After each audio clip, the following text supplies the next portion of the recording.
everybody and their mama talking about Bud Crawford versus Errol Spence. Everybody saying in the welterweight division, Errol Spence and Bud Crawford is the number 1 and number 2. But for that fight to happen, both parties got to work together. I'm talking about Bob Arum, that's with Terence Crawford. I'm talking about Al Haymon, that's with Errol Spence. Now, of course, Bob Arum did a disservice to himself, throwing shades at Al Haymon after the Conor Crawford fight. But I really don't think it's a Bob Arum problem. I really don't think it's an Errol Spence problem. I do think that it's a Bud Crawford problem. Because we all know Manny Pacquiao signed that he was signed with Bob Arum in the top rank. Now he's signed with PBC and Al Haymon for one reason, because he wanted to face the best welterweights of the world. And we all know who got the best welterweights of the world is Al Haymon. I'm talking about Keith Thurman, Sean Porter, Dennis Garcia, Errol Spence. Even he fought Adrian Broner.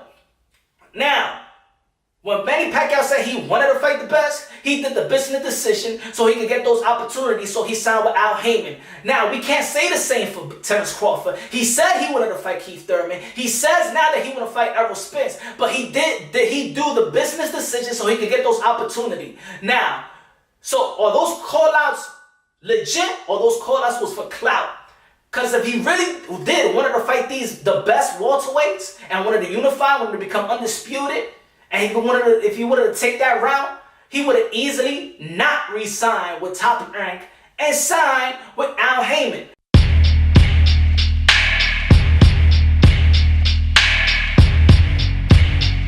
So, I'm not saying this because I dislike Bud Crawford or anything of that nature. I love Bud Crawford. I love all these fighters. But we got to keep it real. We got to keep it real. Now, am I saying that a fighter is scared or avoiding or ducking? No, I'm not saying nothing about that about Bud Crawford. But what I'm saying is comparing what you say and what you do. See, Manny Pacquiao said he wants to fight the best. So, he took it upon himself to sign with the guy that has the best so he could get those opportunities. Those opportunities could be on the table. It wouldn't be hard to make. Now, Bud Crawford, he had the chance to sign with Al Haymon, and he re-signed with Top Rank and Bob Arum. Now, did Bob Arum did a bad job in his career? I don't think so. You know, is Bob Arum, was Al Haymon better than Bob Arum? Bob Arum did his thing in boxing. He's one of the best promoters, probably the best promoter in the history of boxing.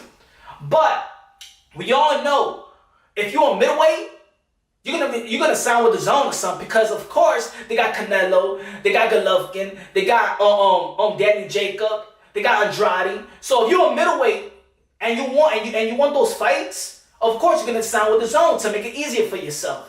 If you're a welterweight, you gotta sign with PBC and Al Haymon if you want those fights in the immediate future.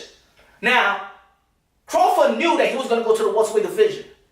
He already knew that. He already had the opportunity to sign with PBC. I don't know why he didn't. So now a lot of people crying wolf. Oh, he wants to fight, and he thinks that he's putting in Twitter, a Forrest Gump, Tom Hanks running in his tweet. Of course, indirect shots to Errol Spence.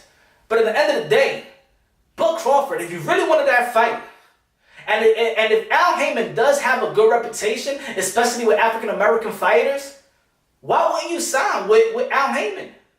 I don't understand. You probably would have had that fight by now.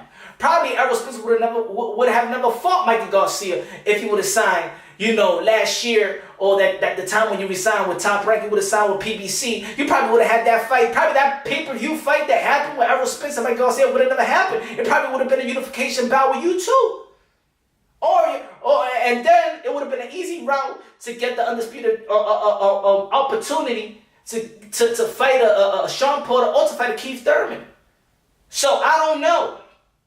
I don't know what's really the problem. I really don't know what's a real good answer so people can understand why I'm talking about Bud Crawford chose to be signed with Top Rank. I mean, Manny Pacquiao left. And anyway, if I was Bud Crawford, the light would have came on when Bob Arum didn't give me the fight with Manny Pacquiao. Because of course, if you were Top Rank and Manny Pacquiao's the Top Rank, you're thinking about, I'm going to get a fight with Manny Pacquiao. I'm going to get that money fight before anybody in the welterweight division that's been calling him like Keith Thurman, Sean Porter, Dennis Garcia. You would have got that money fight. But look, is the reason why Keith Thurman may be fighting Manny Pacquiao this July. It's the reason why Adrian Broner fought Manny Pacquiao. It was easy to make because he got that PBC deal. He signed with HAYMON.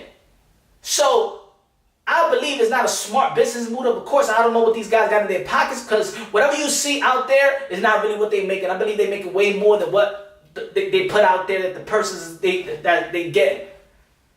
But why didn't Bud Crawford do what Manny Pacquiao did? If Bud Crawford really wanted the best, like Manny Pacquiao said he wanted the best, see, his words translated to his actions. Now, Bud Crawford's words is not translating to the action. His action is saying, no, I don't want to fight these guys right now. His words is saying it. See, but Manny Pacquiao, the living legend, probably right now is probably the king of the welterweight division, because everybody in their mom was calling him out. At this point, nobody should be calling Manny Pacquiao out. I understand it with the money, but I believe that they could, right now, that this could be the golden era of boxing again. But you got Errol Spence calling Manny Pacquiao out. You got Sean Porter calling Manny Pacquiao out. You got Daniel Garcia calling Manny Pacquiao out. You got Keith Thurman calling Manny Pacquiao out. Now, are they looking for the legacy, or are they looking for the money? I don't know. Are they looking to fight a legend? Is it a dream for them? Maybe. I don't know. But at this point, when we got all these guys in their prime, they should be wanting to fight each other and only each other. And they can actually build their own legacy. But of course, they need Manny Pacquiao to make their resume and make their legacy even better. Maybe to get a head start. Because we all know these guys' self-promotion is kind of weak to me. And I believe a lot of people could agree with that. Manny Pacquiao is still the money guy in this era with them losses. But he's still the man, because everybody's still calling him out. But Bud Crawford should have done what Manny Pacquiao did. And I don't believe there's any excuse for that.